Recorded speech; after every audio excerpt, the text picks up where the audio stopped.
federal agents swarmed a lavish Texas mansion. They weren't there for a cartel boss or a Wall Street fraudster. They were there for a doctor, a man who built a $325 million empire, victimizing thousands over 18 years, many likely undocumented, non-English speakers. He wasn't curing patients, far worse, by inventing diseases they never had. His scheme was built on a terrible secret, a profound betrayal of the single most important oath in medicine. The most shocking part of his story? It wasn't unique. Miles away, in Michigan, another celebrated doctor was running an even deadlier scam. These men were trusted completely, placed on pedestals, and given the power of life and death. This is the story of how they chose to abuse that power, how they built vast criminal enterprises in plain sight, and how they played God for profit. Every great villain story begins with a convincing hero. In the Rio Grande Valley of Texas, Dr. Jorge Zamora-Quezada was that hero. He was a respected rheumatologist, a pillar of his community, who arrived in the valley in 1997. He cultivated an image of brilliance and compassion. Patients, many of them elderly and vulnerable, traveled for hours to see him. They saw a doctor who listened, who seemed to understand their chronic pain. He gave them a name for their suffering: rheumatoid arthritis. Finally, they had an answer. Finally, they had hope. This trust was the foundation of his empire. Meanwhile, over 1,500 miles away in Michigan, Dr. Farid Fata was building a similar legacy. An immigrant from Lebanon, Fata was the quintessential American success story. He was a prominent oncologist, known for his charisma and an aggressive, cutting-edge approach to fighting cancer. Patients and their families adored him. He was described as charming, warm, and deeply caring. He remembered the names of his patients' children. He would hold their hands and promise them a future.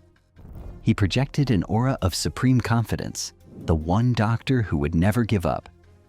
This reputation for brilliance and empathy made him one of the most sought-after cancer specialists in the state. Both men understood the power of a doctor's word. They knew that in a moment of fear and uncertainty, a diagnosis is not just a medical term. It is a reality, and the doctor is its author. They mastered the art of the hero's facade, all while planning a betrayal of unimaginable scale. A reputation for compassion is priceless, but it doesn't buy a private jet. Both doctors were not just physicians. They were aggressive entrepreneurs. Dr. Zamora-Quezada's ambition was relentless. Starting in 2000, he began a rapid expansion. One clinic became a network, stretching from San Antonio to the valley. He opened his own labs, his own X-ray facilities. He created a vertically integrated system where every step of a patient's journey was a new opportunity for billing. The goal was volume. He bragged to his staff about being a collector of patients. He would see over 100 people in a single day, a pace that made thorough medical care impossible. But thorough care was never the point. The point was throughput. The point was profit. Dr. Fata's operation in Michigan was even more impressive. His company, Michigan Hematology Oncology, grew into a multi-million-dollar enterprise with 7 clinics across the state. He too had his own labs and his own in-house pharmacy that dispensed the chemotherapy drugs he prescribed. This created a monstrous feedback loop. The more cancer he diagnosed, the more chemo his pharmacy sold.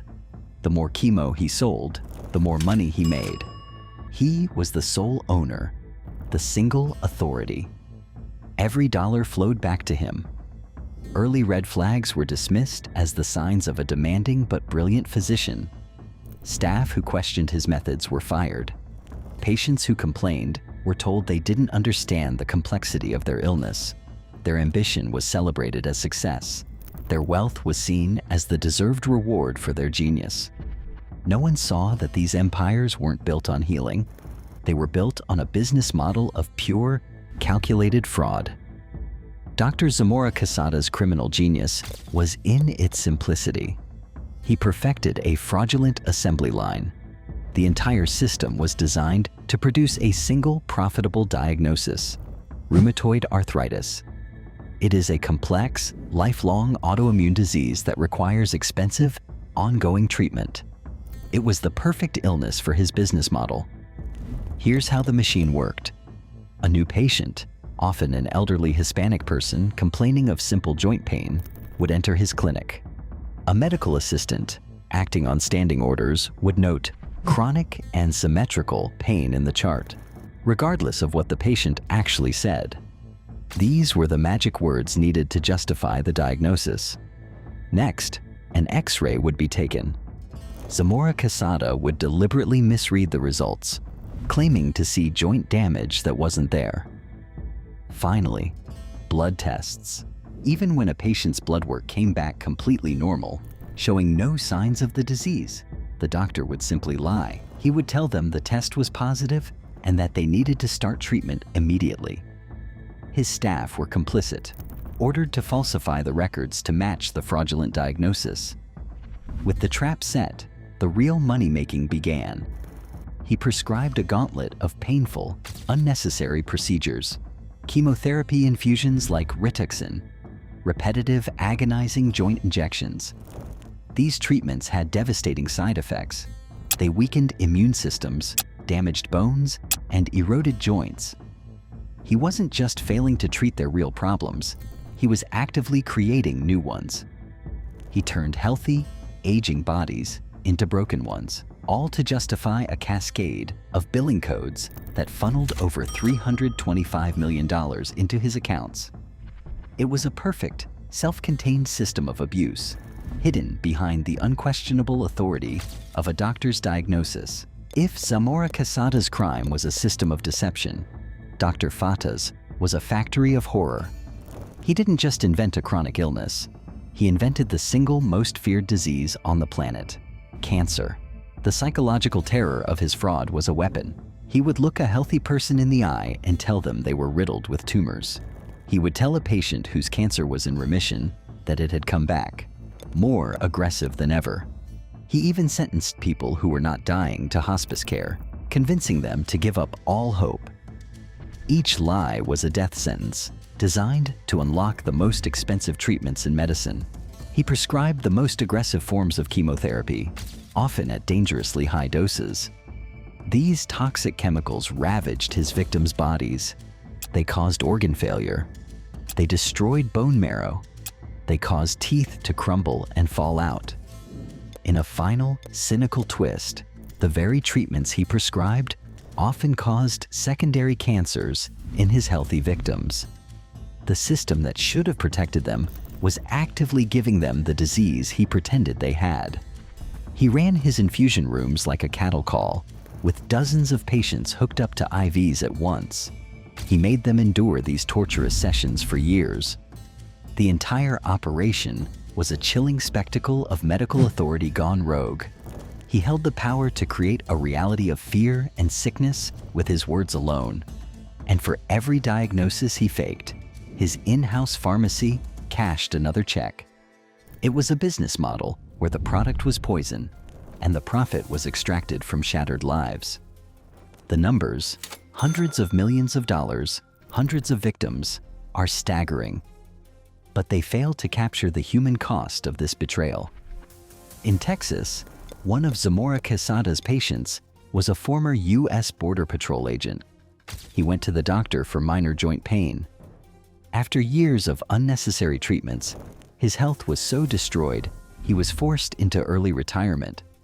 He lost his career, his health, and his trust in medicine. Another patient, a woman in her 70s, was told her immune system was attacking her body. The doctor's aggressive treatments left her so weak she could barely walk. She lived in constant fear of a disease she never had. The stories from Michigan were even more gut-wrenching. Robert Sobire became the face of Fata's cruelty. After a fall at work, a scan showed a small tumor. Fata told him it was an aggressive blood cancer. For 3 years, Sobire endured brutal chemotherapy. He lost his teeth. His body was racked with pain. He prepared to die. After Fata's arrest, a new doctor reviewed his file and gave him the stunning news. The tumor was benign. He never had cancer. Patty Hester was another victim. Fata diagnosed her with a rare blood disorder and ordered intense chemo. She suffered for years, her life revolving around infusions and sickness. She only learned the truth after seeing a news report about his arrest.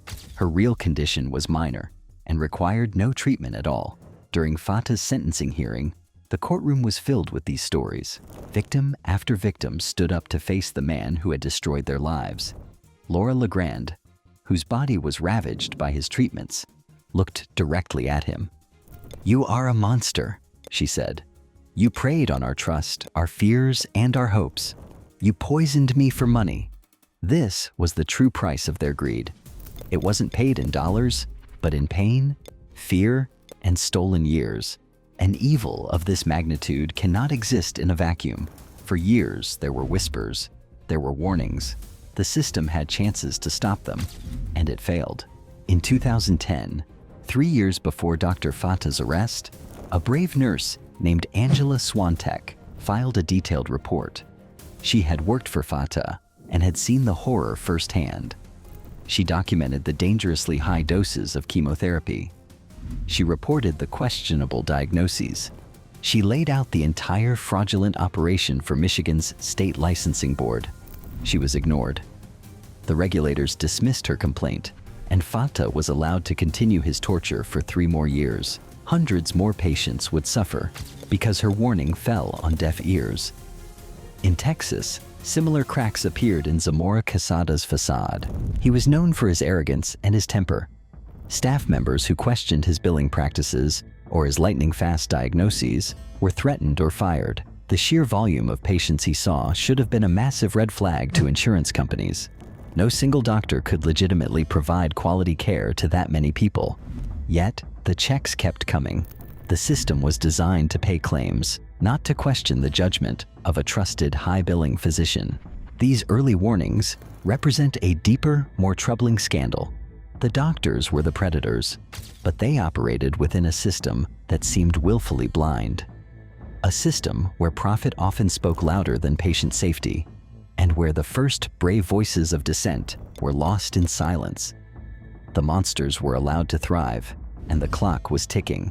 The end for Dr. Farid Fata came not from a year-long investigation, but from a single moment of courage. On August 1st, 2013, Dr. Soe Monglay began his first day of work at Michigan Hematology Oncology. He was excited to learn from the celebrated Dr. Fata. That excitement quickly turned to ice-cold dread. As he reviewed patient files, nothing made sense. He saw patients with benign tumors receiving end-of-life chemotherapy. He saw healthy individuals being diagnosed with terminal cancer. The medical science was not just wrong, it was inverted. It was madness.